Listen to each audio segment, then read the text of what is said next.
اعوذ باللہ من الشیطان الرجیم بسم اللہ الرحمن الرحیم رب اشرح لی صدری ویسر لی امری واحلل عقدۃ من لسانی یفقہوا قولی۔ 11 ربیع الثانی اسلامی تاریخ، مسلمانوں کی ہجرت حبشہ۔ جب کفار اور مشرکین نے مسلمانوں کو بے حد ستانا شروع کیا تو رسول اللہ صلی اللہ علیہ وسلم صحابہ کرام رضی اللہ تعالی عنہم کو اجازت دے دی کہ جو چاہے اپنی جان اور ایمان کی حفاظت کے لیے ملک حبشہ چلا جائے۔ وہاں کا بادشاہ کسی پر ظلم نہیں کرتا، وہ ایک اچھا ملک ہے۔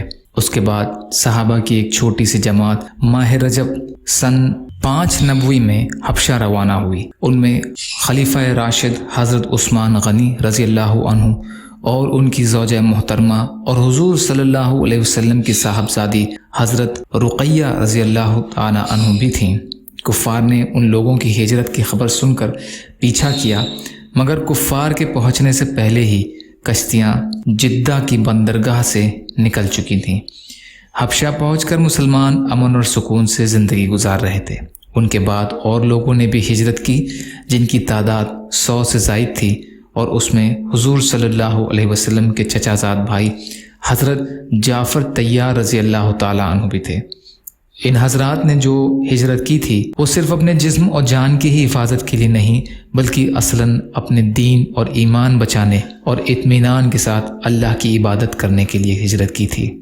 اللہ کی قدرت آتش فشاں لاوا یا وولکینو۔ آتش فشاں وہ آگ ہے جو زمین کے اندر کی دھاتوں کو پگھلا کر باہر نکلتی ہے۔ جب وہ باہر نکلتی ہے تو بے پناہ جانی مالی نقصان ہوتا ہے۔ یہی نہیں بلکہ چکنا اور چٹیل میدان بنا دیتا ہے۔ دنیا کے ترقی یافتہ لوگ آج تک اس کی روک تھام کے لیے نہ کوئی مشین، نہ کوئی انتظام اور نہ کوئی معلومات خاص حاصل کر سکے کہ کب نکلے گا، کتنا نکلے گا، کہاں سے نکلے گا اور کب تک نکلے گا۔ یہ کون ہے جو زمین سے آگ کا گولا نکالتا ہے؟ یقیناً یہ اللہ کی ذات ہے۔ ایک فرض کے بارے میں، نمازی پر جہنم کی آگ حرام ہے۔ جو شخص 5 نمازوں کی اس طرح پابندی کرے کہ وضو اور اوقات کا اہتمام کرے، رکوع اور سجدہ اچھی طرح کرے اور اس طرح نماز پڑھنے کو اپنے ذمے اللہ تعالیٰ کا حق سمجھے تو اس آدمی پر جہنم کی آگ کو حرام کر دیا جائے گا۔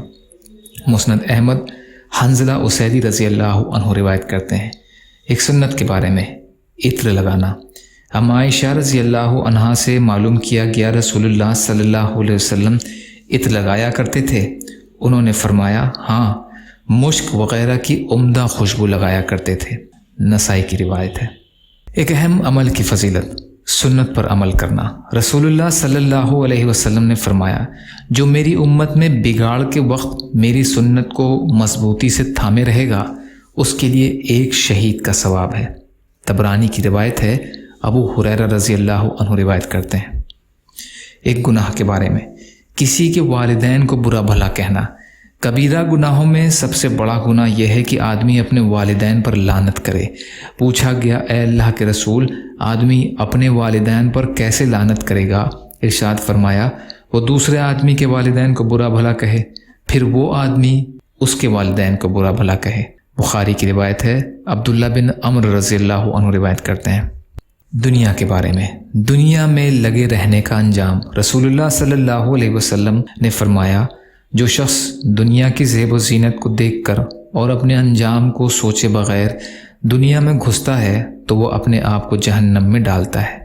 شعب الایمان کی حدیث ہے، ابو ہریرہ رضی اللہ عنہ روایت کرتے ہیں۔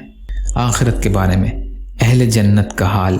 قرآن میں اللہ تعالیٰ فرماتے ہیں، جو لوگ اپنے رب سے ڈرتے رہے وہ گروہ کے گروہ ہو کر جنت کی طرف روانہ کیے جائیں گے، یہاں تک کہ جب اس جنت کے پاس پہنچیں گے اور اس کے دروازے پہلے سے کھلے ہوئے ہوں گے اور جنت کے محافظ فرشتے ان سے کہیں گے، تم پر سلامتی ہو، اچھی طرح مزے میں رہو، جاؤ جنت میں ہمیشہ ہمیش کے لیے داخل ہو جاؤ۔ سورہ زمر کی آیت کا ترجمہ۔ طب نبوی سے علاج، کان بچنے کا علاج۔ رسول اللہ صلی اللہ علیہ وسلم نے فرمایا، جب تم میں سے کسی کا کان بجے تو مجھے یاد کرے اور مجھ پر درود بھیجے۔ عمل اللیل والیوم لابن سنی۔ ابو رافع رضی اللہ عنہ روایت کرتے ہیں۔ یا اللہ ہم سب کو کہنے سننے سے زیادہ عمل کی توفیق عطا فرما۔ یا اللہ جو مظلوم ہیں، پریشان حال ہیں، بیمار ہیں، قرض میں ہیں، بے روزگار ہیں، محتاج ہیں، ان کی مدد فرما۔ یا اللہ ہر شے میں برکت عطا فرما، دنیا اور آخرت کی تمام خیر عطا فرما برحمتک یا ارحم الراحمین۔